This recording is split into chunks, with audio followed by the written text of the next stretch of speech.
Military Broadcast Radio, the station that's giving veterans a voice. Find us on the web at mbradio.us.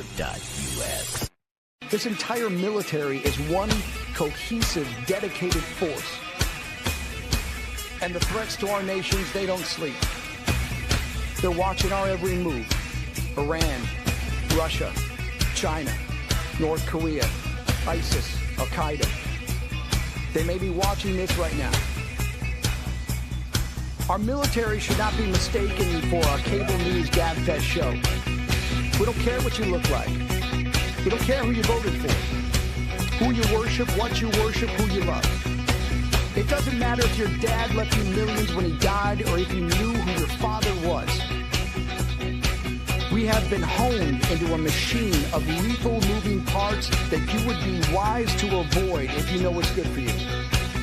We will not be intimidated. We will not back down. We've seen war.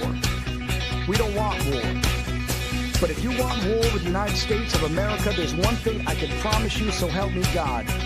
Someone else will raise your sons and daughters.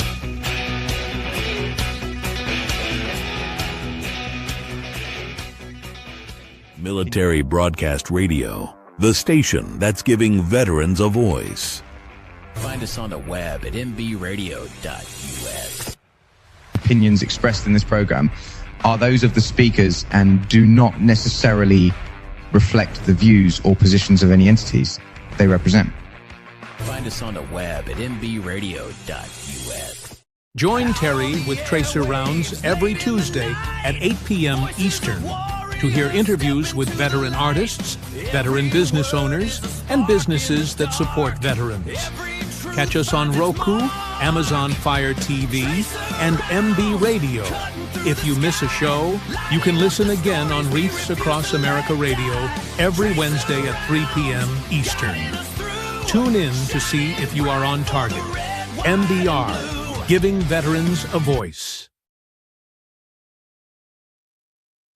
And welcome back to the Trace Around Show. And with me tonight is Jose Flores, and he is the host of the Motivated Mindset on MBR. And you are on MBR, where we're giving veterans a voice. Tonight's voice is to Jose. Welcome, Jose. Hey, how are you, Terry? Glad to be here. Yay. I got to fold my hands because I got to keep the energy in. We're good. We're good.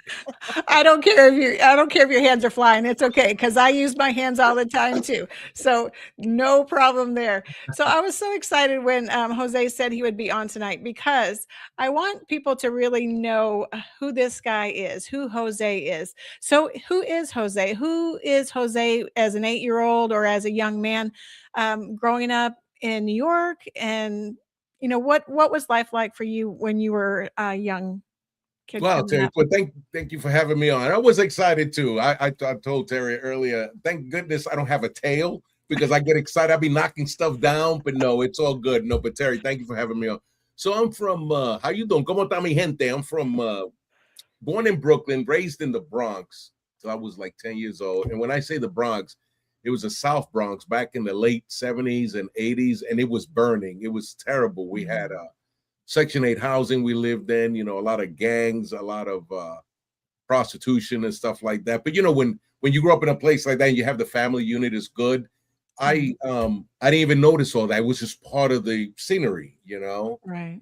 So I'm glad that I was raised there. So when I was 10, my dad was a super, which is the equivalent of a maintenance guy in New York, and then we moved to Brooklyn, which was like the Fort Greene area.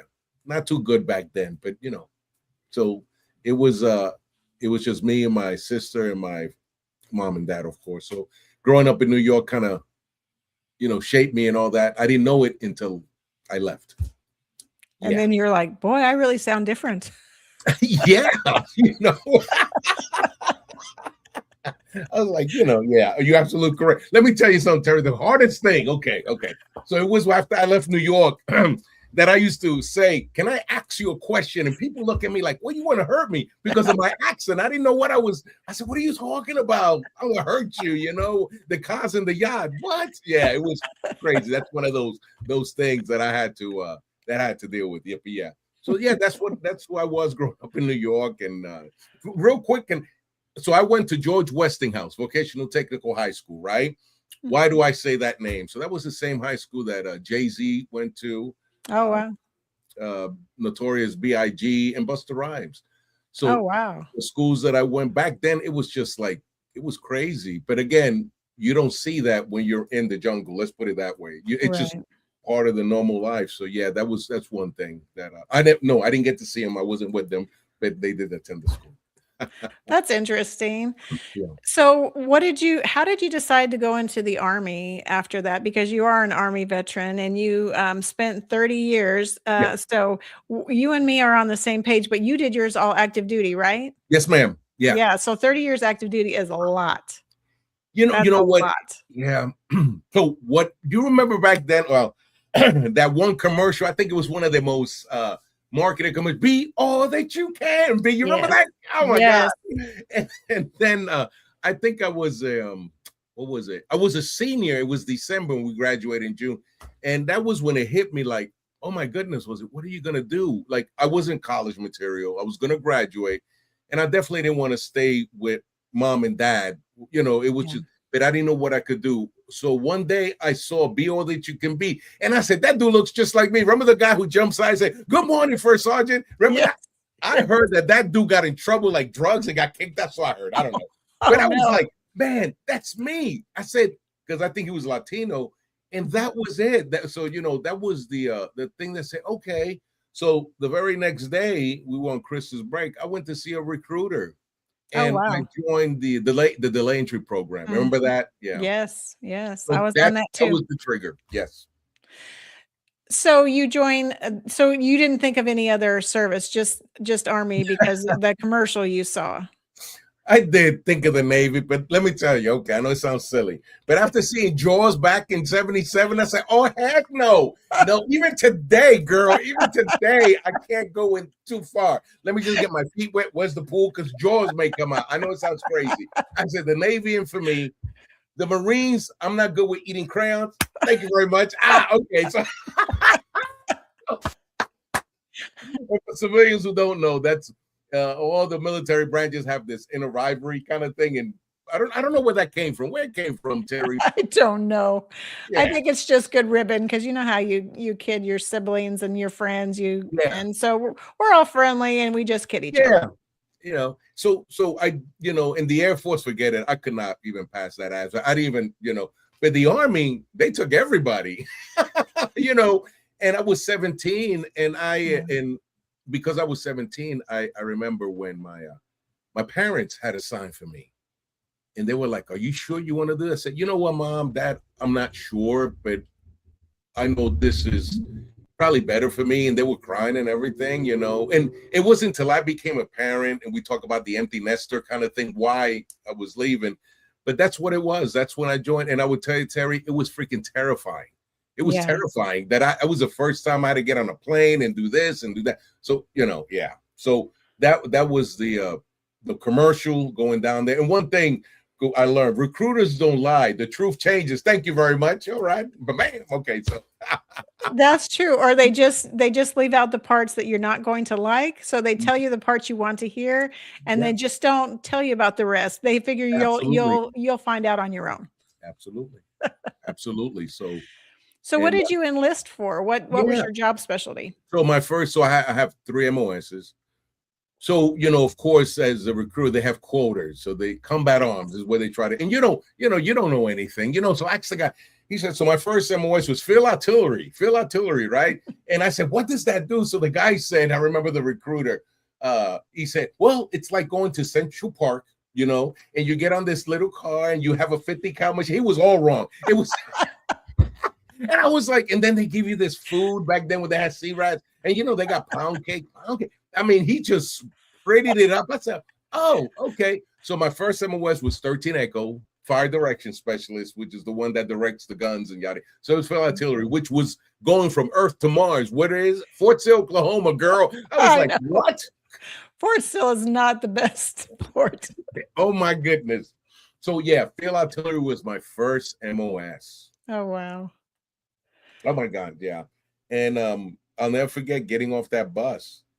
And the first thing out my question was, oh my God, Mom, This dude came in there, and 6 foot. He looked like he was 10 foot, screaming at me. It's like, what did I do to you? I'm like, what? And I'm thinking, it was like all these 17 or 18, we were just like crying, like, what the heck is this? Of course, the recruiter says, oh, yeah, you're going to go through basic, and they could just get you, oh, okay, not like that, Right. And I hated the drill sergeant Smith. I will never forget his name.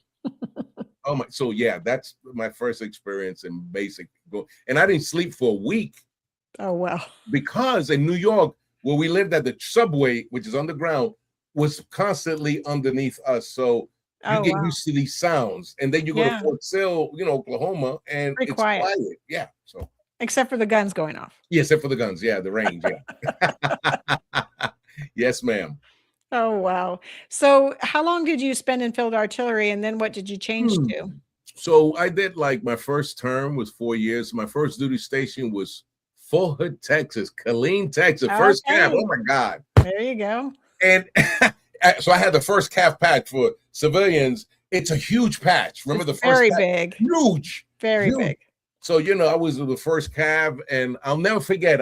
You go through what is that when they first go? You go to reception station, yada yada, and they put me in this room with a Spec 5. Back then, they had Spec 5. Yeah. And this song for class, it was like a Friday night. This song for class walks in, and I just lock up. I mean, I'm PV2 Flores. He said, "What you doing? Just chill out, man." I said, "Oh, but that's a song for his class. This thing is in you." Right. He brings out a bottle of Cavassier. We were the best of friends by the end. I said, "What's up, Joe? What's up?" It was like, and and it was the first time that we had the freedom, and I didn't have to answer to anybody, just whatever my section chief said. So Fort Hood, and then when you don't have a POV, when you don't have a car there, oh my God, Fort Hood is huge. That was my first duty station. Wow. Yeah.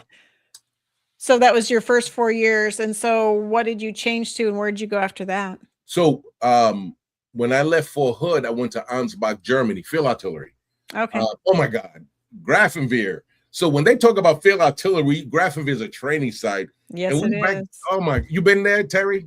I've been to Germany, to Schweinfurt, but I know about Grafenwehr because I know that's where they do all the training, and it's the cold weather training they do. Yes, girl. Oh my, I still got frostbite on three of my fingers from a war hug. Oh my God. So here I am on guard duty. And it's supposed to be, I forgot every hour. I was on a gumpy. I saw this freaking, I'm from New York. Because we got rats big as cats. How you doing? Thank you very much. So next thing you know, this freaking ball hug. I'm on guard duty with a freaking weapon with no rounds. I get on top of the gun. It's a gun. And I stay up there all freaking night. So I couldn't get relieved. I couldn't get the dude. Yeah, it was dead of winter. So I'll never forget that. Ball hug. And oh no. But let me tell you, I enjoyed my time in Germany. Germany was beautiful. Oh, it was. Yeah. Real quick story. I'll never forget that first time I went to McDonald's. I said, I'll take some, fries and, and a Big Mac and you got beer? Oh my God, girlfriend, how you doing? I ended up staying there for like 3 hours. Me and McDonald, the statue thing, we were the best of friends. I was like, oh my God, you sell beer? Call my mom. My mom said, I was so drunk. She said, Jose, what are you doing at the bar? I said, Mom, I'm in freaking McDonald's, Mom. She said, what? Oh, it was like mind blowing. Yeah. Definitely. So, you don't expect beer to be served at McDonald's. No, you don't. But I had such a great time in Ansbach, Germany, which wasn't too far from Nuremberg, and that was another great Nuremberg's a neat place. Yeah. It was. So yeah, so when it was, since I was a first termer, in other words, it was, I get whatever I wanted. And what made me change my mind? I saw a Sergeant Major with 2 hearing aids. I said, yeah, because back then they right. You're like, I don't want to do this long term. I said, oh no. And they was in big in the early 80s with hearing protection. They give you whatever, Yeah. So then they had the BEAR program, where you would get money for re-enlisting. So how did I choose my job? I said, where's the school at? They said it's at Shepherd Air Force Base, because I became a combat engineer, but not the 12 Bravo. I became a linesman working on, with the boots and everything. So the school was I said, oh, Air Force. Yeah. So it wasn't, if I needed the job, I said, oh, I like the Air Force. They got good food at the dining facility. Right. They do. They definitely do. So then I went to Shepherd Air Force Base, and what was that? Texas? Yeah. Texas, yes. And went to school. So where did I go? Back to, well, no. I went to Fort Bragg. Okay.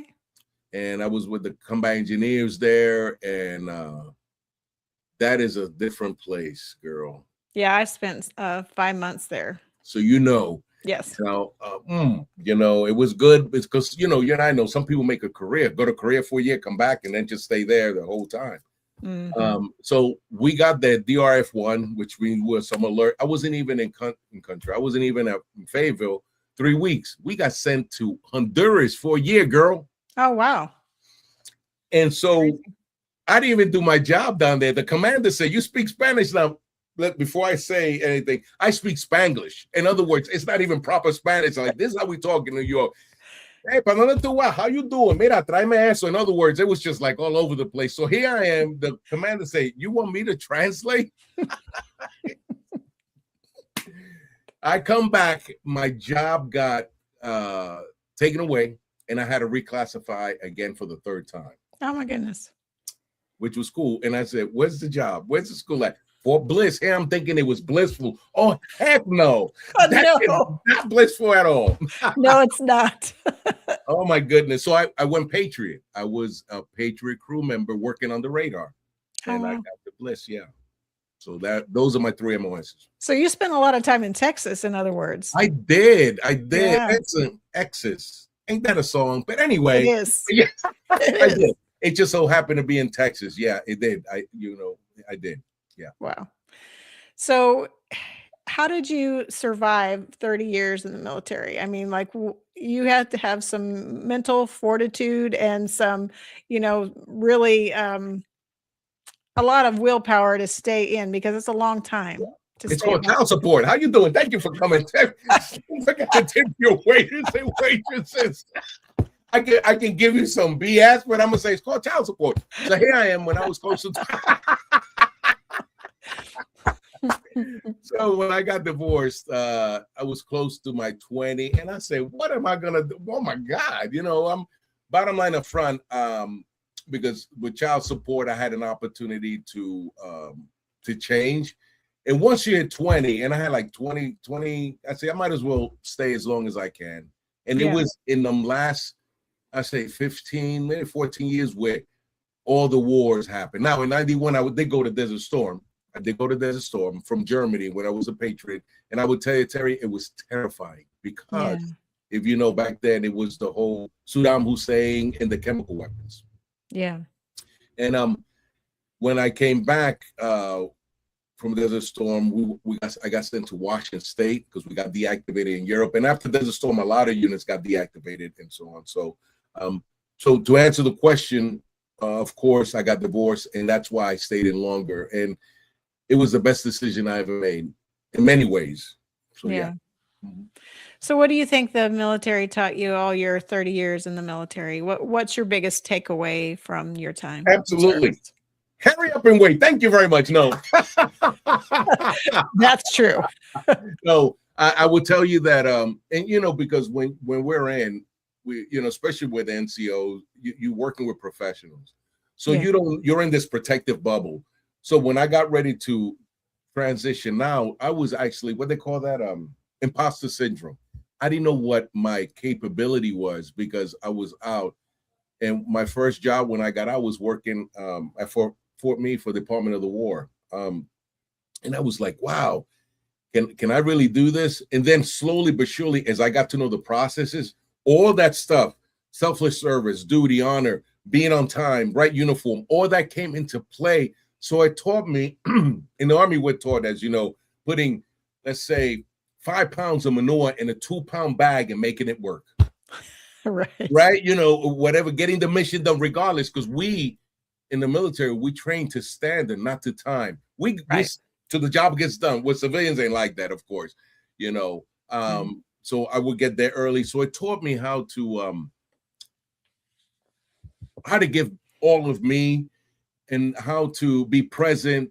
And even when I'm tired, to be highly motivated and get the job done, regardless of my feelings. Because, in the Army, unless it's immoral or illegal, I salute the flag and I move out. That's right. You know, Absolutely. so the military taught me all those Army values, you know, about honor and just doing the right thing, even Yeah.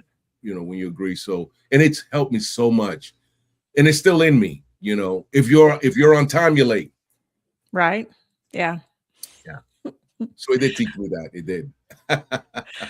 So how was that transition out of the service? So after you got out, then what did you do and what did that look like? Did you have some help or did you find that you were kind of lost after you got out because you spent 30 years doing something?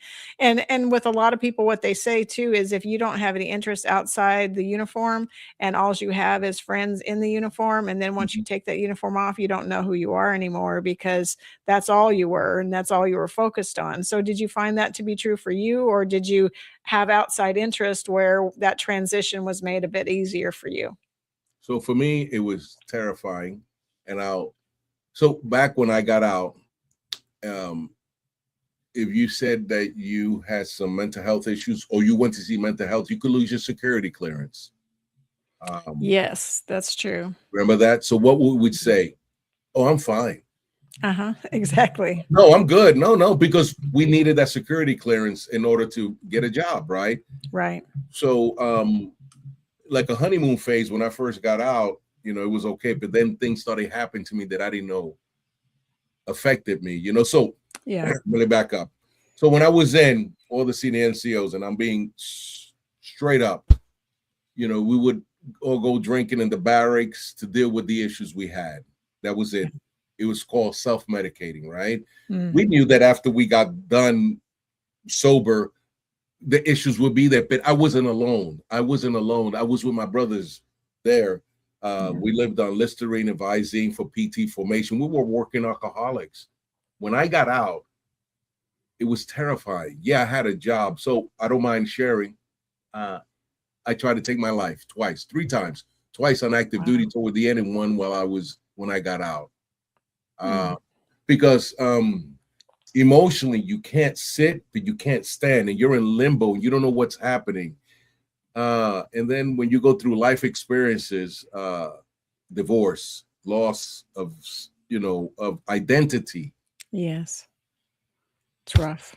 It is freaking crazy. So here you are going through the motions, smiling and not letting people know what's going on. It's like, oh, Jose's happy, not knowing that I'm in pain. Yeah. So it wasn't until I tried to take my life when I got out that I finally raised my hand and I said, I need help. What did that look like? I reached out to the VA. They put me through some therapy, but I started with the vet center first. The vet center before I went to the VA. And the vet center, I'll never forget that they said, do you want to do group or you want to do one-on-one? I said, I need to do one-on-one. And I remember I was drunk the first couple of times. I was just like, yeah, this is some BS, in my mind, Yeah. But when I went to the group and the veterans started sharing their stories, and I'm sitting back like, okay, because when you're going through something, you think you're the only one going through. Right. Yeah. And another thing, when I first got out, I was going to I loved it. Going to the VFW and that all they did was drink, and I was like, freak yeah, let's do it. And it was but the downside is I had to drive somewhere. I had to drive back home. I mean, so it was terrifying. So it wasn't until I got help, because all my drill sergeants were Vietnam veterans. And I remember once we got out and talking with Vietnam veterans, how the VA was not a good place, how they got treated. So I didn't trust the VA. Yeah. I did not trust the VA to do anything. But it wasn't until I went through that trauma that I finally said, I can't continue down this path. So that's when I went and got help. And it wasn't easy. It was effing hard. Yeah. I mean, working on yourself is not an easy go. It takes strength and resilience and, want to, Yes. because it's easy to do the things that, the path of least resistance, but to do the things that really change you and help you, those are Mhm. hard. And Yes. so it takes more effort to put yourself in that space where you're really trying to heal and grow and learn and all that. You can just continue on down the path that you Yes. were, where it's, medicating yourself or just, saying I'm fine. That's the easy thing to do, even though it kills you inside. It's Yeah. still the easier thing to do than actually working on the issues. As MJ was saying, we all face those things Yeah. we ran from and didn't ever deal with at some point in our life. And so when you get out of service and then you're having some of those are coming back up, and are haunting you, so to speak, Mhm. you got to do something with them. You got to deal with them. And so I really appreciate you that you shared that, you finally said, look, I can't do this by myself. I need some help. I just need somebody to walk me through this so I can come out on the other side a better person or feeling better about myself and about my situation. Mhm. And like many veterans, I dealt with PTSD, and for a long time, I did what a lot of us are trained to do. I sucked it up. I pushed through, and I stayed busy. I stayed on the strong side, even though it was killing me inside. Yeah. But internally, it catches up with you, and eventually, I had to make that choice. Keep pretending I was okay, or actually get help, and I chose help. And Yeah. We just that's what, tamp it down. We yeah, just tamp it down and yes. keep moving and, hope it goes away, and it Mhm. doesn't. First responders do the same thing, and I had a couple of police officers on, and it's like what they're saying, they can go from 0 to 100 in an hour because they have a call where they're just or they're just doing a traffic stop. And that traffic stop can end up being something very major or very minor. And Mhm. then they could get a call of a hostage situation or someone being robbed or someone being assaulted or something like that. So they serve so many different calls at one time that they can't ever like really relax because they're always at high you know eh, like their energy is always high on alert waiting for what's next. And the military is kind of the same, and especially when you're deployed, you can't relax, you don't know what's next, and you just keep moving, but things are just like going so quickly around you that you don't even really have time to think Mhm. about them and process them until later, and you're like, man, that was a lot. Yeah. And then you have to try to figure out how you handle it and how you move past it to get to a good place. No, no, you are absolutely correct. And then, there's something I want, people to understand, those who haven't served, that, life doesn't stop, almost as they say, hitting you just because you served or because you've accomplished things, or, you still have to do the inner work, right? Yeah. Inside what we talk about. And like, today, like I'm just committed to my community, and that's who the core, because one of the things we learned, I'm selfless service. We're Yeah. so used to them before you or whatever, and you're in the background. I'll get to it. Yeah. Yeah.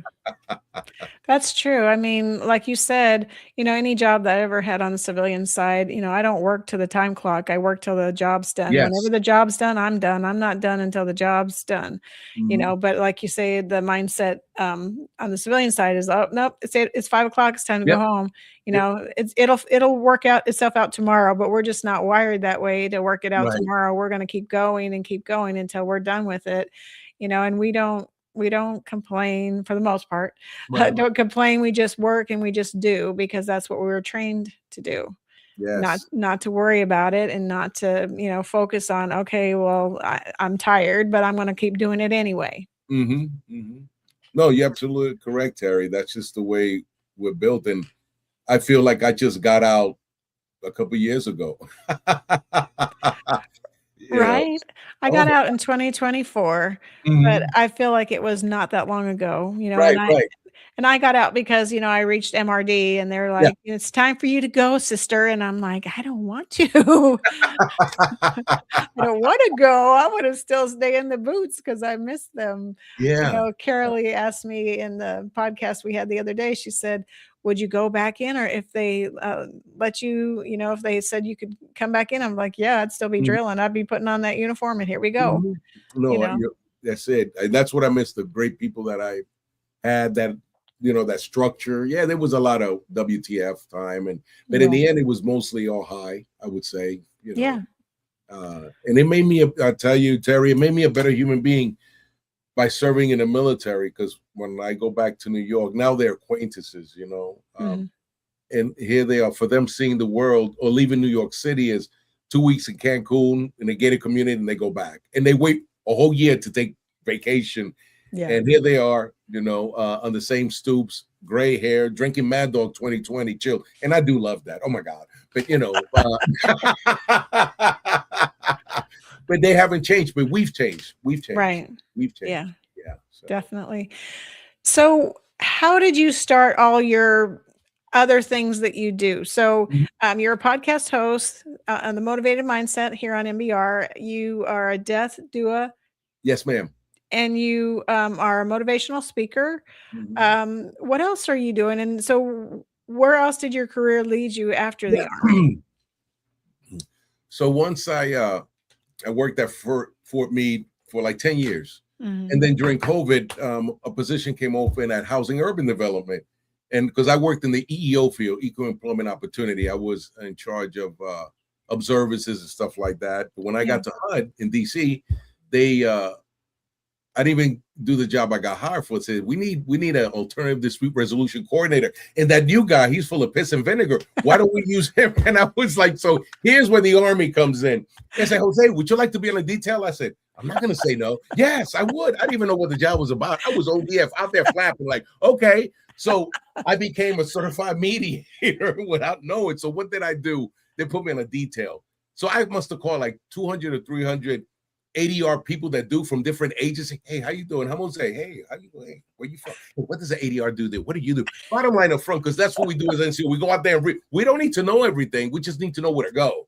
Right? Exactly. So yep. Then I became a certified mediator, and next thing you know, I'm doing. They want me to do the master ceremony for all these different. Remember back then, where Hispanic Heritage Month, yada yada. Yes.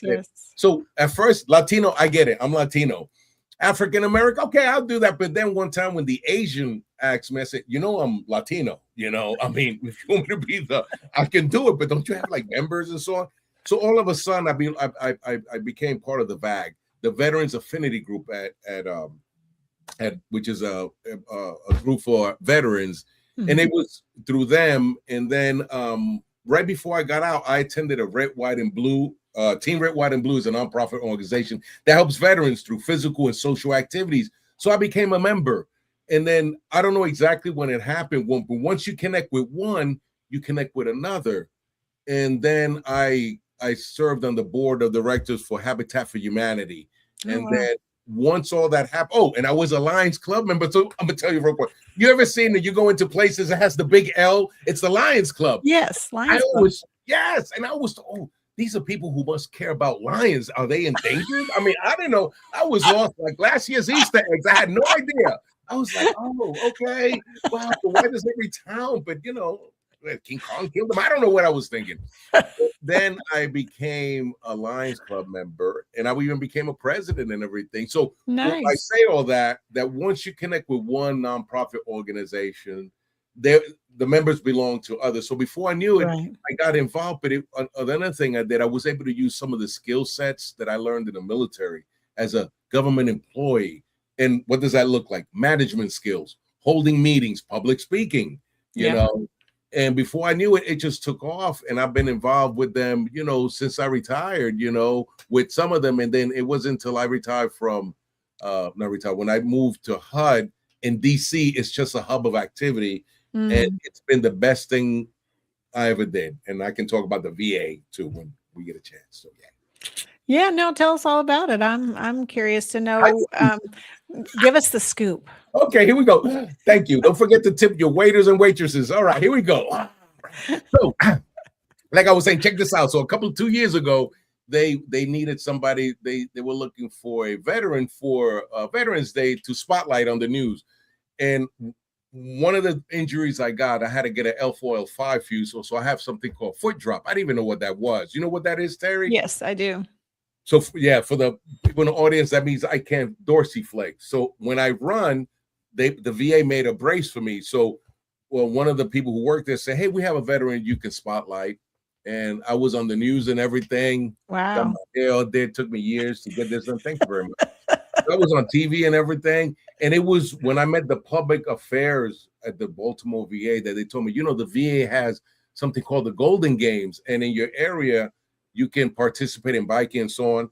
And next thing you know, I get engaged with them with the VA, the Veterans Affair, and they have these things called for mental health, the Golden Games. For example, I'm going to in June to participate in like Olympic type things. And at first I was like, man, I can't run like that. I'm not no most. No, they got things like bocce ball, shuffleboard. I say, sign me up. Oh yeah, I can do that. And wait a minute, you're paying for it too, girl? They're gonna pay for my flight. And I say, sign me up. And you got what's that other thing? Cornhole. Yep. So all these things are for veterans. So the VA has this thing where you can sign up and with the in every state. And every week they have something going on. Team Red, White, and Blue. In June, I'm going to something called Project Odyssey for my mental well-being. So I do understand once you get PTSD training therapy, you understand your triggers. It's like, because I went through a divorce last year and I went and got therapy. So Wounded Warrior had Wounded Warrior Project has a thing called Project Odyssey where and you can it's co-ed or you can go male, female, and you do all these trust games and things like that. And also through Wounded Warrior, I'm going to the Soldier Ride. What is the Soldier Ride? The Soldier Ride, I'm going to New York City on a recumbent bike. Oh, I got to talk about that. And we'll be going through all the 5 boroughs. But again, they pay for you to go there. They pay for your flight. They pay for, lodging and hotel. But more importantly, you're with other veterans. That's it. That's the key for me. Being with and having that engagement and making friends and so on. With Team Red, White, and Blue, I was one of the chapter communication officer, and they have all these runs. So all these things are out there for us as veterans. The thing is to get engaged, to reach out to them, say, hey, I want to be part of it. And then this summer, I'm so excited. Woo, thank you. Me and Eva Fulton, how you doing? We're teaching this course called Women in the Military, Where's My Mic? At McDaniel College. So we're gonna have women, and we're gonna do like a podcast 101. But in the end, it's about, because I believe that women in the military are underserved, especially when they get out as veterans. I know that for a fact. One of my best commanders was a female when I was at Fort Bliss, and I really learned a lot from it. I was a first sergeant then, and it was awesome. So we're teaching a course, but the big message for everybody, us veterans, is we got to get out there. I'm not going to give Uncle Sam his money, because if you just that quick, right. But you and I know that a lot of our veteran brothers and sisters don't get engaged, don't do something. This podcast, it saved my life. When I found out about it, and when I talked with Joel and so on, and me having this gives me purpose. Not that I didn't have, but it gives me something to do. And Terry coming in my life and all these people, it's been a lifesaver for me.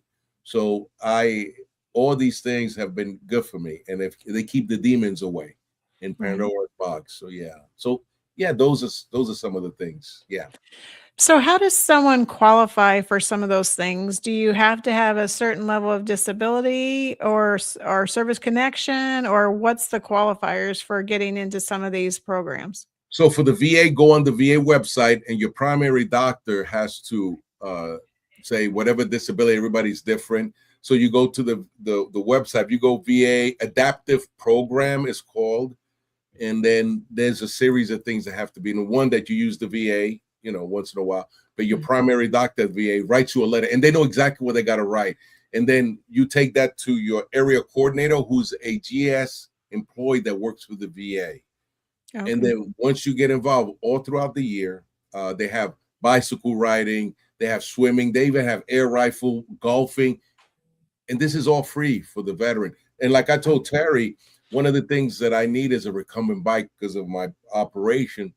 I'm going to get a free recumbent bike because of my injury that I don't have to pay for. And let me tell you, people, that thing costs like $14,000 or $15,000. That's crazy. And it's yours for life. So it starts with your veteran doctor. Say, hey, I'm interested in participating in the adaptive program the VA has. For these organizations, just Google it. Hey, I want to be part of Team Red, White, and Blue, Wounded Warrior Project. Just reach out to them. Semper Fi is another one. I've ran for them. So there is so many organizations out there. And for those, you just need to be a veteran, verify your DD-214, redacted, whatever. So that's how those work. Very cool. So you also are a personal trainer too, or I are am. you? I Yeah. am. I'm a certified personal trainer. So when I went through my I had an L4L5 fusion, and it is terrifying because you have to sign all these liability things. You may not walk again, you may not die. So I was on my stomach or on my back for almost 5 months. So Wow. I said, okay, what's the best way for me to heal? So while I'm laying there, I got certified as a personal trainer, Oh wow. and I learned more about me, about my body. But when people say, "Hey, I need a schedule for a running or whatever," I did it for me, through ACE, American Council of Exercise, Wow. and then I'm a certified mediator, and I keep that up because of the job I did. But all these things help me to learn who I am because we all have biases. Trust me, I'm in a mediation, and in your mind, you want to say, "Really, dude? That's what you're arguing about?" But you can't. You got to Right. be a poker face, like you got to be like, hmm. Because Really? Okay. you're just dying inside. But again, I went to in Atlanta to be a mediator, and I learned so much about myself because in the Army I was an EO, equal Mhm. employment, and I went to the OMI and yada yada. But it's amazing how all these things come into play once we're out. But again, it's like anything: if you don't use it, you lose it. Right. Stay True. engaged. Yeah. And one of the last thing I did, which you mentioned, I'm an end of life death doula. I'm certified, and that was one of the things. I've lost a couple of people who gone to hospice, Yeah. and they got me just doing the veterans right now because sometimes they're by themselves, Yeah. and to be there. So what do we do? What does that look like? That means just being in that space. You're not a doctor, you're not there to give medicine, you're just there to be in that space. And what we do for the veterans here is we read them a certificate. Thank you for your service. We give them an American flag, we give them a quilt, we give them a pin if they're Vietnam veterans and everything. And sometimes they're in a state where they're not awake, but the family members are there. Yeah. Um, because that's one thing we're all gonna die one day, and Right. it's about giving that veteran, that person who's in hospital, a dignified going away kind of thing, Yeah. and I learned a lot, being there. How did you get plugged into doing that? Or did you just have a desire to do that? Or how did that come about? So I belong to a Bible study. That's another thing. Faith has been very important to me. That's key for me grounded. When I went through my divorce last year, not that I was an atheist, but I was helping a veteran trying to get his disability, Mhm. and he was a Christian, and I remember it was like 2 a.m, and I was just really in a bad place, and he asked me, "Do you believe that Jesus died for your sins and that he rose 3 days later?" And I said yes, and that changed my whole life. It didn't take my problems away, but I felt this thing come off me, and it was like, Yeah. and then I joined the Bible study group, and one of the individuals in the Bible study group uh, was an end of life doula taking the train. I said, "What is that?" She was a chaplain, and Uh, that's how I got involved. And once I got certified, you don't have to be certified. I just wanted to learn more, so that's right. how I got about through word of mouth. I said, "Ooh, I looked it up. Yeah, I like to do that." Wow. That takes a special kind of person to do that because it's really hard to see somebody and that's in Yeah, their last stages and that they're probably only a few tomorrows left. That's really hard on you as a person to deal with that. So it takes a really um, someone with a lot of compassion, a lot of heart in order to like take that role on because it's difficult. the the best thing that I got, and we know this, is I got a great support system. I got these beautiful human beings around me. That when I need to talk or I can reach out, you That's know. great. And when I was going through my stuff with PTSD, I had a good support system, and also knowing when you got to take a knee. In other words, knowing when you got to take a break, and that's Right. for that I had to. Sometimes I say I can't make that one. I'm good, and I just would because I know it affects us, right. Yes. Yeah, it has to at some point. I mean, you can only take on so much and Yeah, then not have it, have an impact on you. yeah. So, Yeah, absolutely. It's like, remember the movie The Green Mile, the guy who yes. sucked up all the, and sometimes and there's comes a point where you can't pour out of yourself. If you're empty, you got to pour back in, Yes. and one thing I did learn during my divorce was I was a people pleaser. I had to learn to say no. That was, when we talked about earlier, you learn something from that. Right. And I did learn that, and it's hard. I'm not gonna say it's easy. You get used to being with an individual, and then you just got to keep working through it, and that's what I've been doing, working on myself and being happy and not having drama, in my life. And just be like my dogs, my two golden retrievers, just be happy no matter what. Right. So how did you come to, I know how you got engaged with MBR, but how did you decide on the format of your show, and why did you call it The Motivated Mindset, and what does that mean to you? Yeah. So I remember seeing a newsletter from the VA, and it was podcasted. So all my life, I always wanted to do interviews, but not like this. I didn't know what it was going to look like. Right. And one of the things, when I was in the Army, it's like, as a first sergeant, I was the motivator. I was the father of the company, and even when you're in pain, even when you're freaking, and Terry, like as a leader, officer, going on sick call does not look good. It doesn't. Yeah. Even though you're in pain and you're a leader. So the motivated mindset, I had to be motivated and motivate my soldiers, even though I'm in pain. So it's a motivated mindset. That's where that came from, because of the military. You got to have a certain way of doing things, even if, let me tell you, so I deployed to Iraq, and it was freaking terrifying, but not as terrifying. I was in an Apache unit in Camp Humphreys in Korea when 9/11 happened. And I've been to the DMZ. I did 2 tours there. And it is terrifying when you're on the DMZ, knowing that you're just there as a speed bump. Yeah. And I was the S3 when I was there. And when 9/11 happened, the first 48, 24 hours, nobody knew exactly what was going on. Right. So everything stopped. We were in Camp Rodriguez, and we went to where we had to go. And it was, but I had a whole section, and I had to reset myself. So, okay, if you show fear, fear is contagious. Yes. I was a senior NCO, and I couldn't. I said, hey, you've been trained to do this. You signed that line. You signed a blank check. This is where I said some other colorful words, but this is where you got to pull up your pants and do what you got to do. And you got to have a certain mindset to do those things. So the motivated mindset came from that. That's how I came up with the name.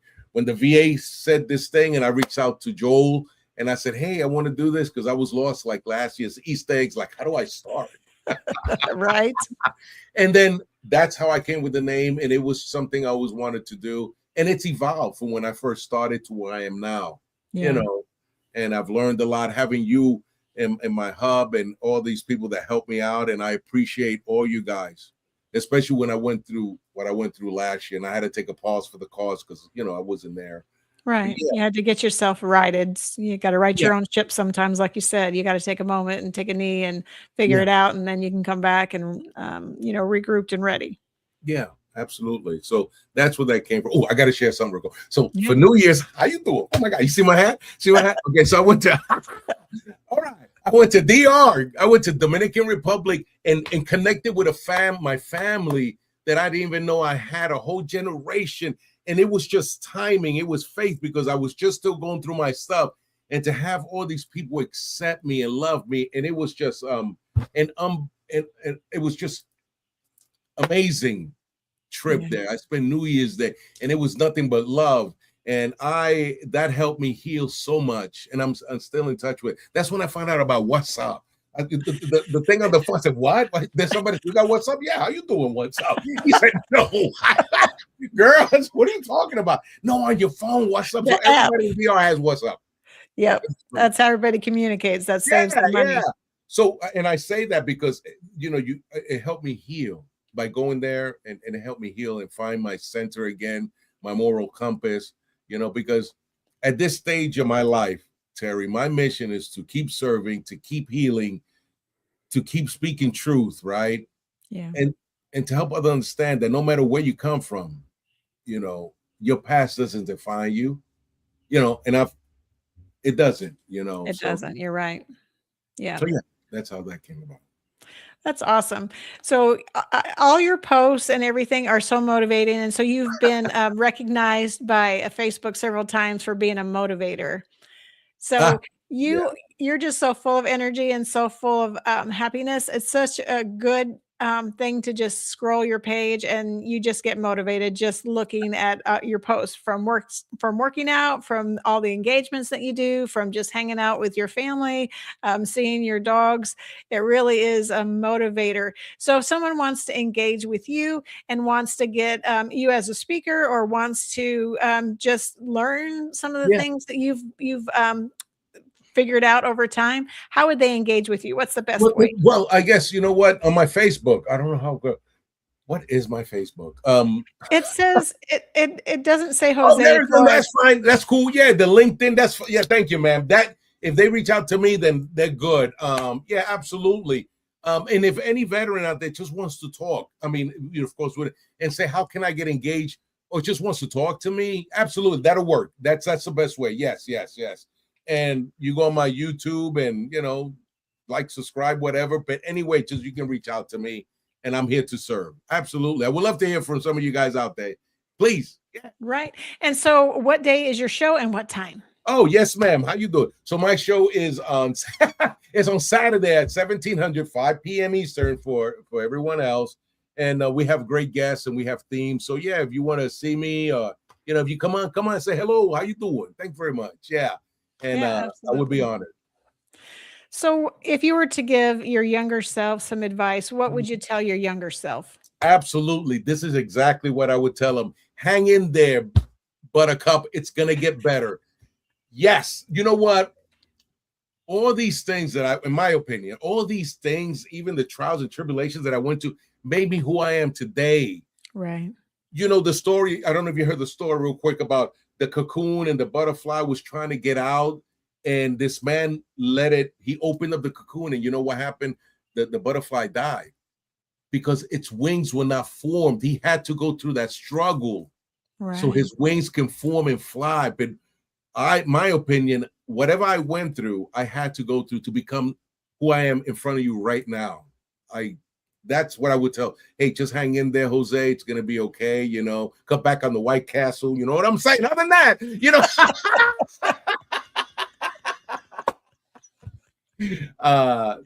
that's what I would tell myself. And you know, and if you're going through hell, keep going. If you're going through any adversity, reach out to people. Build your circle now, those close friends, and love and give empathy and kindness. I told my son this real quick one time. I said, son, you will never see a U-Haul behind a hearse. He didn't get it back then. Then he had his son, and he lives in Hawaii. And he called me like 3 a.m. and said, really, dude? He said, Dad, I got it. I said, what you got? What you got, number one with cheese? He said, no, Dad, I got what you told me about, you know, it's about legacy. It's about what you leave behind and how you treat people. That's it. Right. How you show up for people. How you show up. That's it. And I said, yep, son, that's it. So that's what I would leave people. Just, you know, kindness and love and be open to change. Be open to change. Yeah, we're all a little afraid to change because change sometimes is scary. Yeah. Just like a move or like changing jobs or getting Yeah. out of the military or Mhm. any of those things can be scary, but they're well worth the time to invest in them and put in them because you never know who you're going to meet or Yeah. how your life is going to be impacted for the good. Because everything, like you said, that you've gone through has made you who you are. And so today you're happy, even though you've gone through struggle and you've dealt with PTSD and you've dealt with some of those things. At the end of the day, I would still say you're happy with where you are and who you are right now. Yeah. And I'm still going, you know, we all do. Nothing, still going through some things I'm working out, but at least I know how to manage it more effectively than self-medicate with alcohol, you know, or other things. So yeah, that's the only thing. It's I know it sounds corny, but it's about love. Love. That's it. I mean, I can't say it any better. You know, I love that one quote by John Lennon that says, life is what happens while you're busy making other plans. Right. Yeah. We think we got it figured out and then life gives us a, a quick, like, hey, wake up, because that Yeah. ain't where you're going. Absolutely. So yeah. Yes, ma'am. Yes, Terry. Yeah. So if someone were struggling with PTSD, or just with, being down for whatever reason because they're going through a struggle, what would you tell them to do for the first step to get in Yeah. a good place? What would you suggest to them? Accept that you have an issue. Denial is always number one. Like, okay, I can handle this. I know, because I did it. Be able to raise your hand. It's not weakness, it's strength to raise your hand. That's number one. Once you do that, then everything opens up. But if you don't know, but we can't read minds. Once you do that, I think it's 988. If you feel like suicide, have a good friend, build your circle of trust. Have people that you can reach out to. Heck, you reach out to me. You don't need to know me. All of us are here for that. But acknowledge that you have a problem. Una. Be able to change, get the help you need, and it's gonna be effing hard. Yeah. But it's better than the alternative. Definitely. That's what I would say. So yeah, acknowledge, seek the help, however that is. If you don't know, then you call somebody. Reach out to the VA. They are good, the vet center. But first, is acknowledging I have an issue and reaching out to the VA. When I first got out, nobody trusted the VA. The VA's done a lot better. It's doing a lot better. They have, yeah. So that's what I would say is acknowledge and reach out to MBR, somebody here, anybody. We're all veterans. We know. And we're here to support. Absolutely. That's what I would say. What's next for Jose in for the fall of 26 and into 2027? What do you got coming up? What are you into for this next coming year? You know what? I know it sounds corny. I was actually thinking of studying to be a chaplain. Really? Because how did that? Because of the hospice point, they always need a chaplain. So it's like, if I can do that, so getting certified as a chaplain. And I've been thinking hard. I know it's a lot of work. Actually pursuing my PhD. Wow, that's awesome. So those are, the chaplain, but that's what I'm thinking, Terry. I love that. I knew you had something up your sleeve. That's why I asked. I knew you had something. So real quick. So when I was teaching ROTC at a university, it was a liberal arts college. Everybody had their doctrine. And I had a smart but freshman who taken ROTC said, "Oh, you don't have a PhD, do you, Master Flores?" I said, "I sure do. I have a public high school diploma. Now drop and give me 100. Don't you ever challenge me. I'm a subject matter expert, yada, yada, yada." But that's right. I got a public high school diploma. I do have a PhD. I love that. That's awesome. Yes, ma'am. Is there anything you want to put out before we get off the air? We got just a couple of minutes left. No, I just want to say, Terry, thank you so much for having me here, and to my veterans, even to my civilians. I always say the hardest job in the military is the military family. Even for the spouses and your veterans. Thank you for everything you've done. It means a lot. We as service members, when we deploy, we're taken care of. I'm not saying it's easy enough, but you as the dependents, family, it's a lot, And if you have a friend who's a veteran, a family member, there is help out there. There is help out there when it comes to stuff like just get educated, reach out to any of us here, and we can provide you all the information that you need. So yeah, that's what I would say. Just and love, give love back. Just give. I love it. Empathy and compassion. Yeah.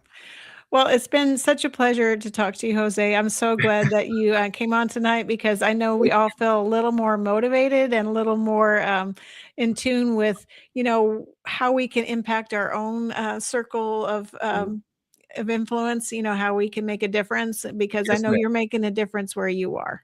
No, thank you for that, Terry. Thank you for having me on your podcast. It's been awesome, stupendous. Thank you. And everything you do, Terry. Gracias por todo. Thank you very much. This is Teresa Round signing off. Wow. Ladies and gentlemen, thank you for tuning in to Military Broadcast Radio. As we wrap up today's show, We want to remind you that the podcast of today's episode will be available right after we go off the air. So if you missed any part of the show or want to listen again, be sure to check it out. And remember, we're here to support and honor our veterans. Your stories and experiences matter, and we are committed to giving you a platform to share them. That's right. We're here to give our veterans a voice. So don't forget to catch the podcast and stay connected with us. Giving our veterans a voice.